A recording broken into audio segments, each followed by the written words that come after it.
The using guide of F5887. After plugging in, the inner compartment light will light up automatically, and it is off with shut doors. This refrigerator has a total of 4 settings: OFF, 1, 2, and 3. And the 3 gear is the coldest setting. If frost forms inside the machine, you can first adjust the cooling mode to the OFF position. The machine will stop cooling and start defrosting.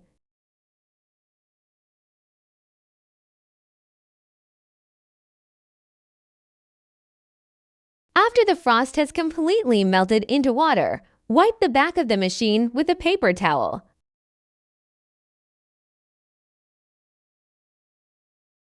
Some condensate water will flow through this hole to the water collection tray at the top of the compressor and evaporate automatically.